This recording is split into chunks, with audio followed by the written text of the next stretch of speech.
Greetings, everyone, and welcome back to another episode of Plan B Success. We have who we call a wealth strategist today amongst us. Derick Van Ness from Salt Lake City, Utah, is the founder and CEO of Big Life Financial.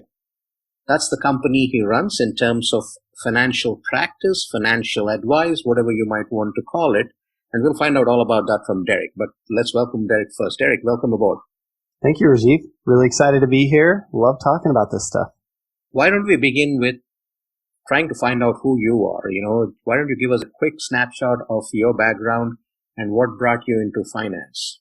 Yeah, that's a really broad question, but I guess as it relates to what we're going to be talking about today, I would consider myself to be a kind of a serial entrepreneur, even as a child, right? Someone who always was interested in how to make money and build relationships and create something out of nothing. As a kid, I loved to trade baseball cards, and when we were really young, we climbed into the back of a dumpster, and this is going to be terrible to say, but behind a phone company, and found a bunch of colored wire and made those into bracelets and used to sell them at our elementary school.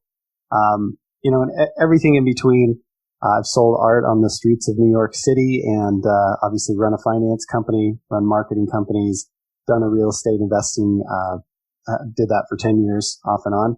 And so really had my hands in a lot of things, but I guess what it comes down to is I'm a creative person who really loves to tie creativity, learning, and growth into how do I make money? How do I make a living doing the things that I want to do with my life anyway? And I'm a teacher. I love to learn stuff. And then once I learn it and I'm like, wow, this is amazing. I just want to share it with people. I want to teach people better ways because I know when I learn new stuff and my life gets better, I love that. And so there's nothing better for me than to pass that on to other people so that they can get rid of or get past some of the things that hold people back, And so, that's really who I am in a nutshell and a lot of the different things that I've gone through. And that's why I'm here today, to share and learn a little bit from you and grow from this whole thing. Awesome. So tell us about Big Life Financial. What does the company do and what all goes on under its umbrella? Yeah, so we have a couple of things we do primarily, and sometimes it's easier to define what we don't do. So we're not a trade stuff on Wall Street firm, right? There's a bazillion people out there who do that. They just take your money and put it into mutual funds or index funds or whatever. That's not what we do. We help business owners specifically. We can definitely work with people who are employees, but we help business owners specifically to do a couple of things. One, save money on taxes. And under that umbrella of saving money on taxes, we do something quite unique. We help them file for research and development credits. So software companies, medical companies, construction companies, manufacturing companies, anybody kind of in that world of innovation, trying new stuff, cutting edge changes. We help them to get a lot of money back from the IRS that they've already paid in. So that's a specialty of ours. And then beyond that, we help business owners to get rid of what I call the business owner's dilemma. Because if you're a business owner, what you run into, and I think even regular, W-2s or those types of people also run into this too. The question is, do I keep my money available in savings where I can get to it, or do I invest it and grow it? But if I do that, I may not be able to access it, right? So you're always balancing this back and forth game. We teach something called the money maximization model that allows you to do both of those. So you can grow your money while you're not using it. But then if something like COVID comes along, you've got access to your cash. There's no penalties. There's no, hard access to that. So it doesn't burn a hole in your pocket while it's sitting there. But when you need it for your business, for emergencies or for opportunities, or even as a regular person, if you're interested in putting your money to work, and then when a big opportunity comes along to buy a house or do some other things in your life, having access to that cash, we really help to create a structure around that. And then the last thing is just to help clients, especially higher net worth clients, to get smart about the tax code. There's a lot of things you can do once you're at $300,000, $400,000, $500,000 and you've done all your write-offs and you're just getting clobbered on taxes. There's some really fantastic strategies out there around where we partner with people who have alternative investments and some of these other things that can really help to bring that tax liability down. There's a reason why people like Trump, and I know this is a controversial thing, he was only paying $750 a year in taxes, or even the Romneys or the Clintons, some of these really wealthy people, they're in that 20 to 25% tax bracket. There's no reason that people should be in the 37% tax bracket in most cases. It's just most people don't know that. So we help those people to solve that. So an easy way to say it is we help people to keep more of what they make through tax efficiency and be smarter with it with the money maximization model and some of these alternative investment strategies that we partner up with people on. Two questions I have. One is the money maximization model that you talked about, and you mentioned, letting your money grow at the same time having easy access to it when you need to liquidate it for whatever reason. Uh-huh. So what's the key there? What's the secret sauce? Where's this money sitting? Yeah, the secret to it is we use a specifically structured life insurance policy. And when most people hear life insurance, they think, oh, there's a bunch of fees and, it takes forever to grow. And that's true if you don't do it properly, right? There's doing something and then there's doing it well. Mm-hmm. And a lot of people out there who are promoting life insurance don't understand how to use it this way. They're using it to sell a death benefit so that, if you die, it pays out to your family or your kids. And that's important. But the truth is, when you do it that way, it's very, very inefficient. So we teach people how to use specific kinds of companies. Specifically, we use mutual companies that are dividend paying. So in addition to the guaranteed rate you get in your life insurance policy, you also get a dividend on top of that. And right now, some of the best companies are paying similar to what you would get in the stock market. But the big thing to that is it's also, if you do it right, it has tax advantages. You may never pay taxes on any of the growth in that policy. So that makes it even better. And it's super easy to get your money. You can usually get your money out within a couple of days. You make a phone call and they mail you a check. So it's not quite as accessible as money in your bank account, but it's kind of the next best thing. There's not a bunch of hoops to jump through or anything like that. And you can just get that consistent rate of return year in and year out. And what that does for business owners or for anybody is it creates a real financial baseline. And then as that grows, we teach you how to turn that into your own banking system. The money maximization model is based in something called the infinite banking concept. And it's essentially a way to become your own banker so that as you buy things, instead of paying interest, you end up collecting interest on everything that you buy. And over the course of time, that becomes a huge swing, especially for business owners. They do a lot more loans, or real estate investors. They're always doing loans. Or if you work with a lot of capital equipment or those types of things, it makes a massive difference to recapture all that interest and keep it growing for you for the long haul. So let's talk about tax strategies for the current market, right? With what's going on in terms of unemployment benefits or, payroll protection programs or your disaster loans and that kind of stuff. And then also some of these not getting penalized if you pull money out of your 401k, Sure. All the stuff that's going on there. And, for the regular W-2s, a lot of this is confusion, right? So yeah. Any tips of advice there as to what should people focus on? Because, I had somebody asking me the other day about being able to pull money out of your 401k without a penalty. So why not use that and then put it into an IRA and then put it back in the stock market was a question that somebody had thrown at me. Yeah. And so a lot of these things, first and foremost, I'm not a licensed financial advisor. So this is going to be general information for entertainment purposes, right? Check with your advisor because everybody's plan's different. And I'm not looking at your plan, but generally speaking, the real advantage to pulling money out of a 401k this year would be that you don't have to pay the penalties on it, right? Like you said, you still have to pay the taxes. So don't misunderstand that. But if you wanted access to that money, and usually money in a 401k is very difficult to get to. You can't really get to it while you work for that company. So unless you're planning on quitting your job, it's going to be really tough to get to even with penalties, right? So this is a real opportunity. If you've got a bunch of money in a place in a 401k and you want to get access to it, to, like you said, reinvest it in the stock market, put it into an IRA where you could get to it if you needed to later. If you want to put it into, I work with a lot of real estate investors. So a lot of them are like, hey, I've got all this money stuck. I'd like to be able to use it for real estate. This is an opportunity to be able to get to some of that money. And there is actually a way to get to 401k money without paying the penalties. you have to be married, and we have an attorney who helps people to do that. But if that's something you want to do, I won't spend a lot of time on it, but it is possible to get to 401k money without the penalties.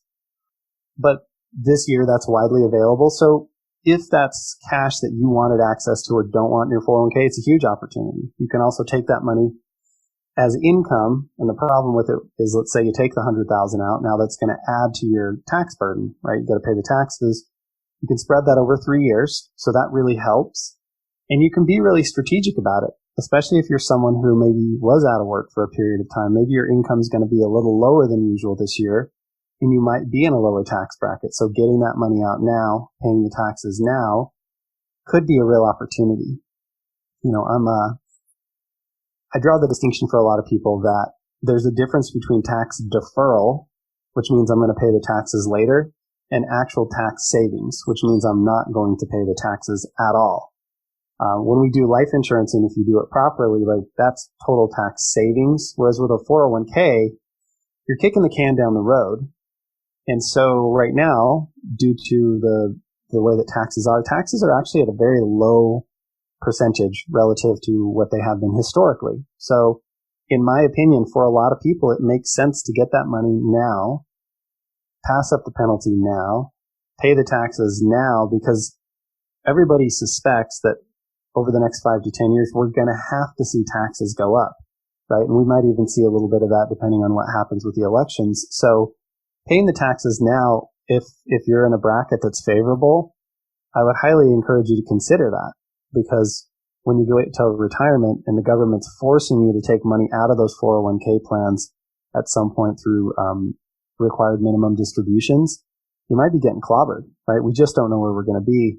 So I think there can be some real advantages to that this year. So I don't know if I went way too far on that, but no, I think a lot of factors. You know, you're right. That's pretty helpful. It just kind of spurs thoughts in terms of, are we doing the right thing or not? You know, I think for a lot of people, the question right now is how much cash do I keep on hand versus how much do I truly invest in this uncertain environment where, you know, jobs are at stake and livelihoods are at stake, and the focus has been pretty much putting bread on the table, right? So what's your advice in this kind of an environment? You know, what should people really be looking at?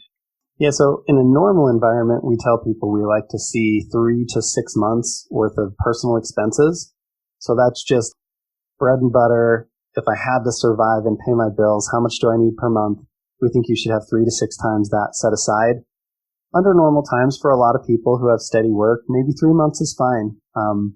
But under the current environment, I think for peace of mind, especially if you're in an industry that's been impacted in some way, shape, or form, I would say building up a little extra cash, if that's what helps you sleep well at night, is probably a good idea. Now, I know that money sitting in a savings account doesn't make a lot of money, but here's the reality. Let's say you've got $25,000 sitting in a savings account for 3 or 6 months, depending on what your costs are. How much were you really going to make on that, invested somewhere anyway? A couple $1,000 bucks. And to have peace of mind, to sleep well at night, to be able to look at your kids and your significant other and know that you're taking care of each other, I feel like it's worth it for the peace of mind, the trade-off. And listen, the reality is in the stock market or some of these other things, you may lose money. It doesn't always go up.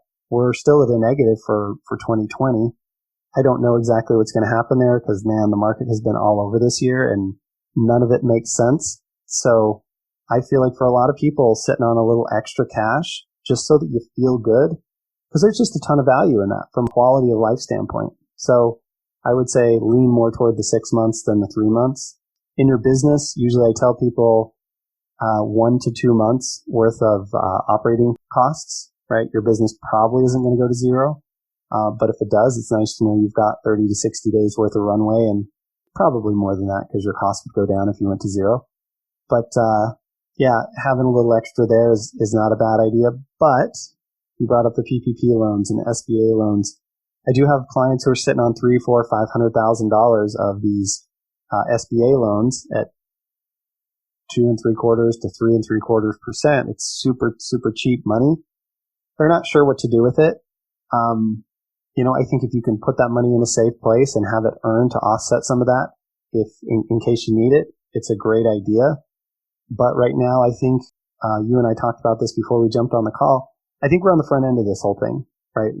I just can't imagine our economy taking a 33% hit, which is kind of what Q2 showed us to the GDP, and that not having ramifications. Now, the government's done a great job band-aiding over a lot of that with stimulus checks and PPP loans and SBA loans. So there's a lot of money out there. In fact, statistically in April, more money went into people's savings accounts than typically does in an entire year. So that much money, like a year's worth of money, got pumped into the economy, boom, all at once. So there is a lot of money out there. And then interest rates dropped. So it got super cheap to get loans, and that's helping to drive real estate. So government's doing everything they can to band-aid it. But at the end of the day, there's a group of people who are without work. There's a bunch of people who are losing jobs or changing jobs and not getting rehired. And that's starting to mount up. At some point, we have to, pay the piper with this thing. And so I think it's better to be on the safe side right now, for sure, because peace of mind is so vital in times like this, Rajiv. If people are scared, usually when you make your worst decisions is when you're in a fearful mindset. So doing everything you can to stay in an abundant mindset and stay in a positive mindset and keep your mind clear and have an extra cash around like that really makes a big difference. So I think there's a real value over and above regular ROI. I think of it as ROE, return on emotion. And it's really important to factor that into your decision making. Now, if you're sitting around on tons and tons and tons of cash, you can potentially look at storing it in something like life insurance, or storing it in a CD, or storing it somewhere where you could get to it and you can help offset some of those costs. And everybody's talking about inflation, so I'll mention that real quick. If interest rates stay low, we might see a little bit of an inflationary time, and a lot of people are scared about that. And I've thought about this a lot, and I really believe this. If we have a little bit of inflation, for a lot of people, that will be a good thing. And you say, how could inflation be good? We've been teaching that it's such a bad thing, but if you have debts, the nice thing about inflation is it makes them cheaper, right? You still have to make that $2,000 a month house payment, but if inflation comes along, that $2,000 is cheaper because the dollars are worth less, and you should be able to charge more for your goods and services. You should get raises at work, right, to offset that. So suddenly you're making more money, but your debts cost the same as they used to, so they're cheaper. And so I think for a lot of people who are buried under student loan debt, who are buried under mortgages that are like all the way up to their neck, or they have a lot of credit that's been kicking their butt, it could be a little bit of relief there. And I think the key to that is just making sure that you're paying attention, so that as prices do inflate, that you adjust your costs with your business, or you talk to your boss about a raise or whatever, but you really try and stay on the front end of that. To compensate. I don't see that happening like overnight, but over the next 3, 4, 5 years, we might see that impact. And I think it's good to not be fearful about inflation. The worst thing you could do on inflation, of course, is just sit on cash in a savings account. But if you've got it earning for you, you're probably going to be fine. It'll probably adjust for that. How about opportunities during this time frame, in terms of any specific opportunities that you can spotlight on? Yeah, so you mentioned that a lot of people are thinking about retiring, right? Or people who maybe are getting closer to retirement are just like, you know what, let me just get out of this. So I think acquiring good talent from competitors, or even acquiring their businesses. Like if you own a dental practice and the dentist down the street's thinking about retiring, maybe you can pick up his practice at a good price, right? So I think there are some big opportunities. There are more people. Like, we've really been in a labor shortage where it's been harder to get good people. Right now, we're kind of in the other direction. There are a lot of good people who are out of work. So I think you can pick up some nice players for your business, good employees. Even if you're a manager, hiring good people, you can be a lot more selective right now than you have in the past. And I think that's a huge opportunity to pick up talent. Even if dollars are tight right now, A players always pay for themselves and then some. So I think just staying on the lookout for that. And I've acquired a couple of people that I think are really talented for our team recently with this exact same idea. So I think those are big opportunities for sure. Now, What do you see as the most common mistake that people make with their finances? So when I say this, you're going to laugh, but honestly, the biggest mistake people make is most people don't have any sort of systematic savings. They live paycheck to paycheck. And I've got a secret for you. If you think you're living paycheck to paycheck, you're actually going negative.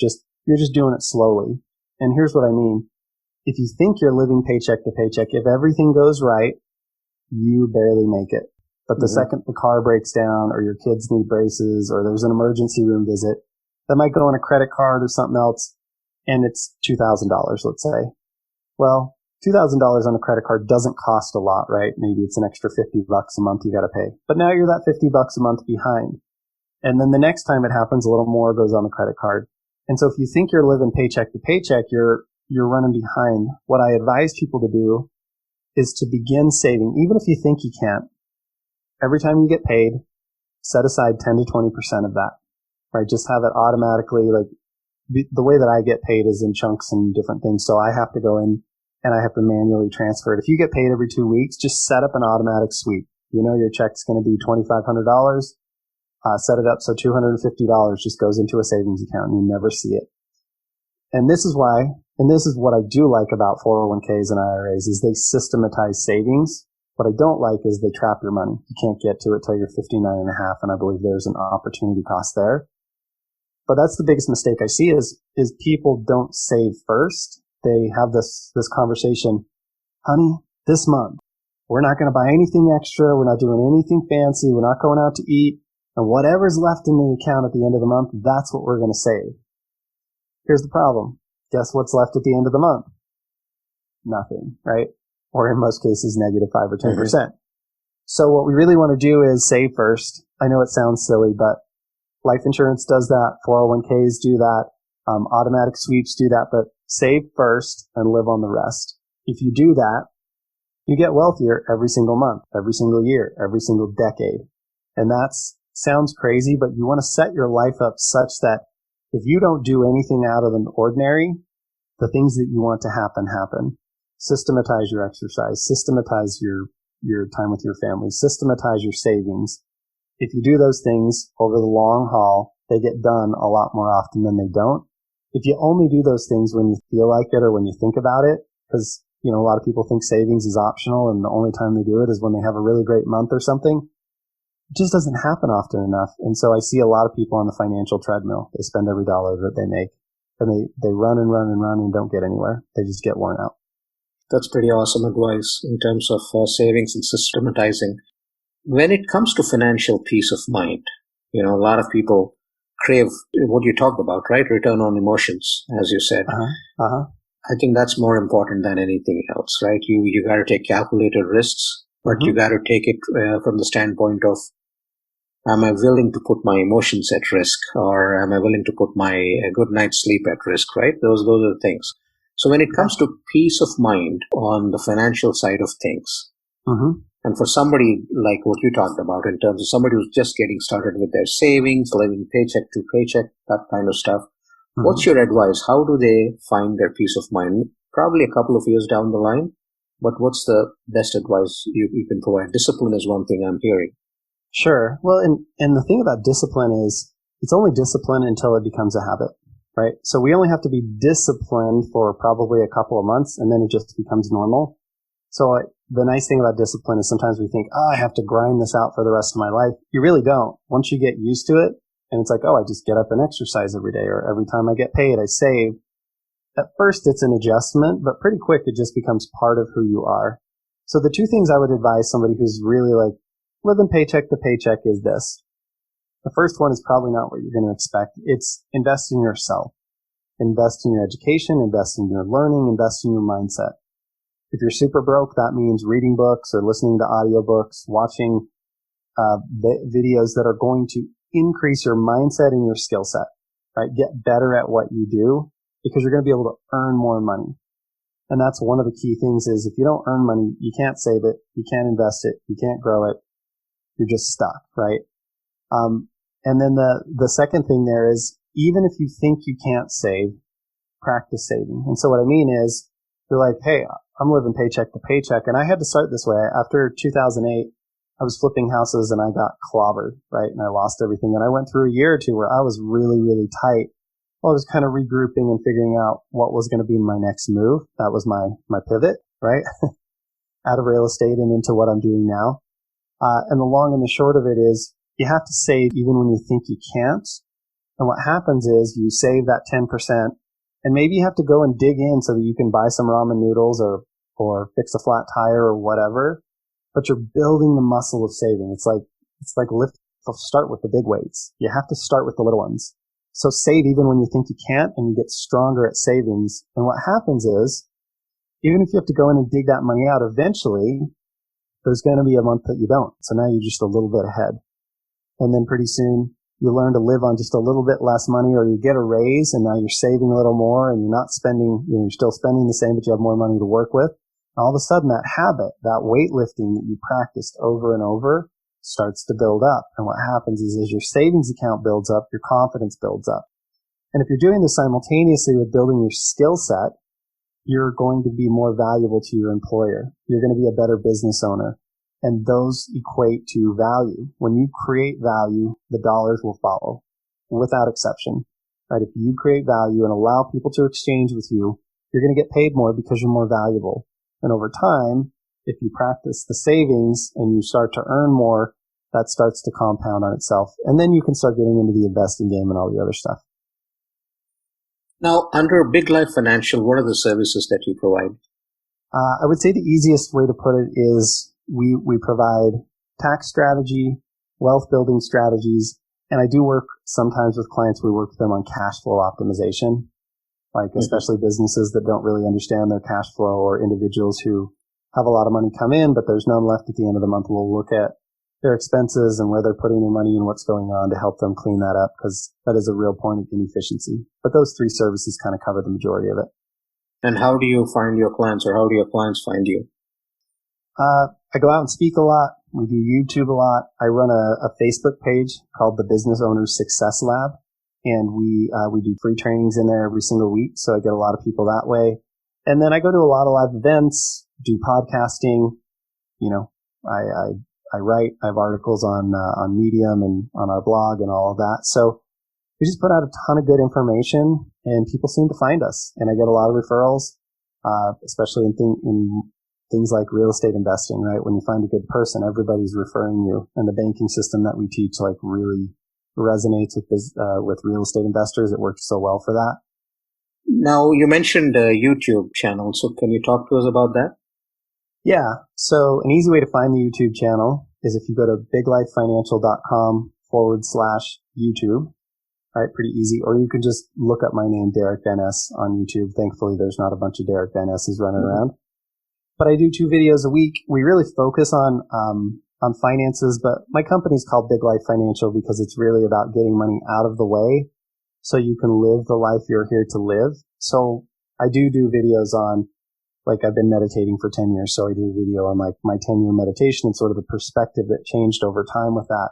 Or I actually did one the other day on how to be a good podcast guest, right? 9 things that you can do to be a good guest on a podcast. We do some marketing stuff, but we really focus a lot on mindset and a lot on financial strategy, how to think about money differently, because so much of the decision making that goes on is just based on your mindset. So we want to help people clean that up, think about money from an abundant standpoint, and stop shooting themselves in the foot. You also mentioned a book. What's that about? Yeah, so we have a book on the website, and it does talk about the banking system. If you just go to biglifefinancial.com, there's a big button that says get the book. And it takes you through quite a few steps of financial cleanup, how to identify which debts are good and which debts are bad, how to think about money differently, but it also specifically talks about this system. In the book, we call it cash flow banking. But I really like the idea of the money maximization model, which is kind of one step further, which is just getting your dollars working for you effectively all the time to maximize their value. Well, this has been great, Derick. There's a lot that I think the listeners have in terms of learning, what to do and what not to do during these uncertain times. And I'm sure a lot of people will check out that website and the book and the YouTube channel as well.